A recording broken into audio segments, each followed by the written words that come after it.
Ẹ kú dédé àsìkò gbogbo bí tẹ́ ti ń gbọ́ mi lé lóko tàbí lẹ́yìn odi, ẹ jẹ́ kí a gbàdúrà. Bàbá wa Ọlọ́run wa, aláàánú olùfẹ́ wa, alátìlẹ́yìn wa, olùpamọ́ wa, àṣeyín lọ́ba fún àánú àtójú rere tí a tún rí gbà láti tún rí ọjọ́ ìṣẹ́gun mìíràn nínú oṣù kìíní ọdún tuntun. Ògo ní forúkọ mímọ́ yín, àgbéyìnga Ọlọ́run wa nítorí pé ẹ kò fìgbà kan fi wá sílẹ̀ àti ní gbogbo àwọn ìṣẹ́gun tí ẹ̀yin Olúwa ti fún wa àti èyí tí ẹ fún wa lọ́wọ́lọ́wọ́ àti èyí tí ẹ ò tún fún wa. Ògo ní forúkọ mímọ́ yín. Ọ̀rọ̀ tí a gbéyàwó lé ní kó ṣayé àti ọkàn wa ní rere. Tí a gbàdúrà lórúkọ Jésù Kristi Olúwa wa. Àmín. Àmín ní orúkọ Jésù. Ìwé ọ̀run ṣíṣí tí a tẹ owó olùṣọ́ àgùntàn yín náà kọ Adéjàre Adébóyè kọ. Ní ọjọ́ ìṣẹ́gun, ọjọ́ 14 oṣù kìíní. Àkòrí tí a gbéyàwó sọ wípé dídá ogun Jẹ́ríkò mọ̀ apá kìíní. Dídá ogun Jẹ́ríkò mọ̀ apá kìíní. A mú àkọ́sórí wa nínú ìwé orin Dáfídì orí 154 ẹsẹ̀ 7 dé 8. Ìwé orin Dáfídì orí 154 ẹsẹ̀ 7 dé 8. Wárìrì ìwọ ilẹ̀ níwájú Olúwa, níwájú Ọlọ́run Jákọ́bù, ẹni tí ó sọ àpáta di adágún omi àti òkúta ìbọn di orísun omi. Nígbà tí a mú àkọ́kọ́ bíbélì kíkà wa nínú ìwé Jóṣúà orí 9 ẹsẹ̀ 1 dé ẹsẹ̀ 20. A mú bíbélì kíkà wa nínú ìwé Jóṣúà orí 9 ẹsẹ̀ 1 dé ẹsẹ̀ 20. A ó kà ní pépèpé nítorí àkókò wa. Jẹ́ríkò mọ́ gágá nítorí àwọn ọmọ Ísírẹ́lì. Ẹnikẹ́ni kò jáde, ẹnikẹ́ni kò sì wọlé.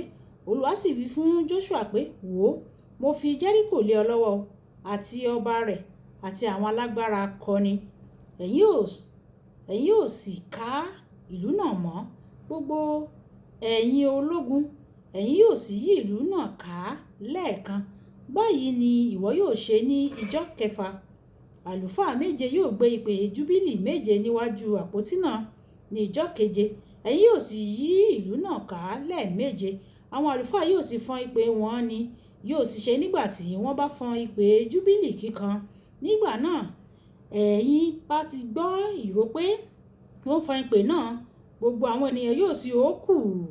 Odi ìlú náà yóò sì wó lulẹ̀ bẹ̀rẹ̀. Àwọn ènìyàn yóò sì gòkè lọ tààrà, olúkúlùkù níwájú rẹ̀. Jóṣúà ọmọ Núà sì pe àwọn àlùfáà, ó sì wí fún wọn pé ẹ gbé àpótí májẹ̀mú náà kí àlùfáà méje kí ó gbé ìpè júbílì méje ní iwájú àpótí ẹ̀rí Olúwa. Màá lọ sí orí 11 ẹsẹ̀ 11. Bẹ́ẹ̀ ni ó mú kí àpótí ẹ̀rí Olúwa kí ó yí ìlú náà ká lẹ́ẹ̀kan. Wọ́n sì lọ sí ibùdó, wọ́n sì wọ inú ibùdó. Jóṣúà sì dìde ní kùtùkùtù òwúrọ̀.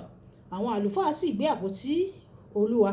Àwọn àlùfáà méje tí ó gbé ìpè júbílì méje níwájú àpótí Olúwa ń lọ níwájú. Wọ́n sì ń fọ́n ìpè wọn nì.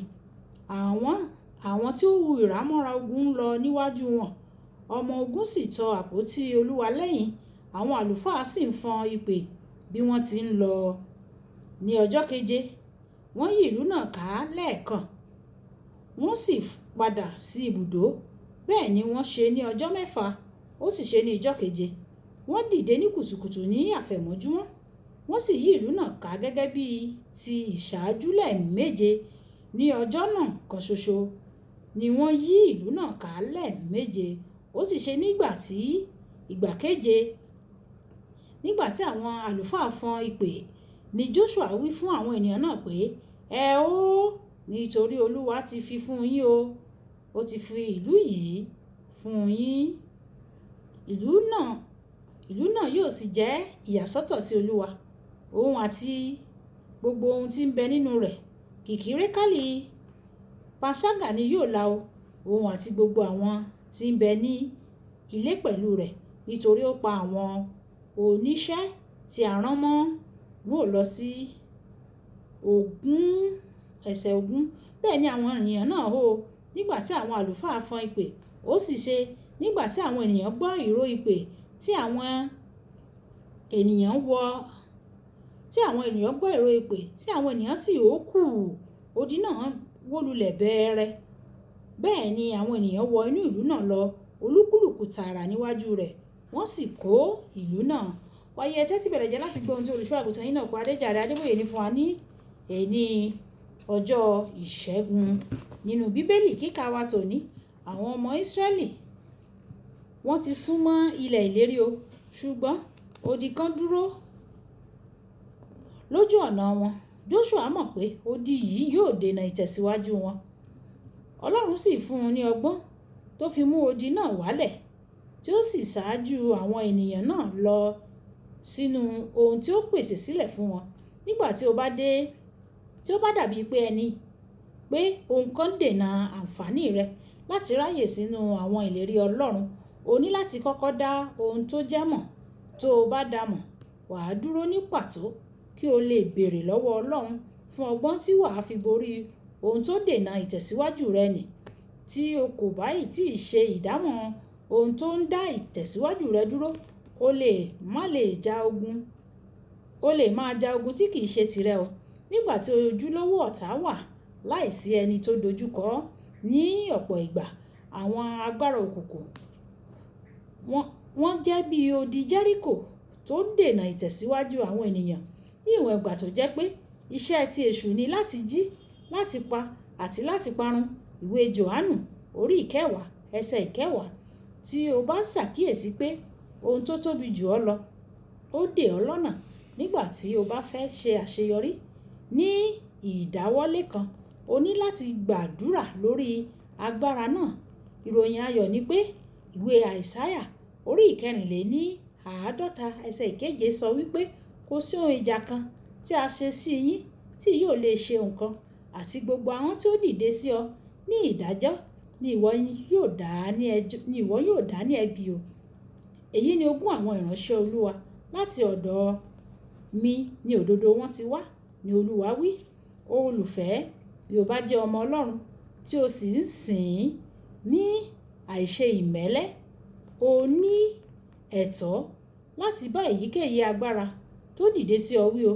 Àwọn kan nínú agbára òkùnkùn yìí wọ́n lágídí o, torí náà wọn kò sì ní jáwọ́ tí o bá sọ fún wọn kí ó lọ lẹ́sẹ̀kẹsẹ̀. Nítorí náà o nílò láti gbàdúrà àti àwẹ̀ lemọ́lemọ́ kí wọ́n lè lọ.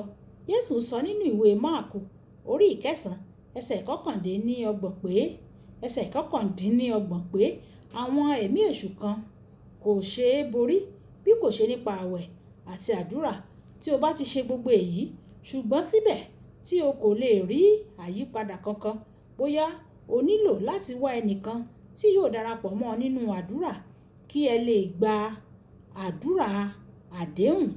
Ìwé Dìtálórómì orí 22 ẹsẹ̀ 30 sọ pé ẹnìkan ìbá ṣe lè lé 1000 tí ènìyàn méjì ìbá sì lè lé 1000, bí kò ṣe bí àpáta wọn ti ta wọ́n, bí Olúwa sì ti fún wọn tí ó sì fi wọ́n tọrẹ. O lè bi ìránṣẹ́ Ọlọ́run tó ní àṣẹ gíga láti gbàdúrà fún ọ.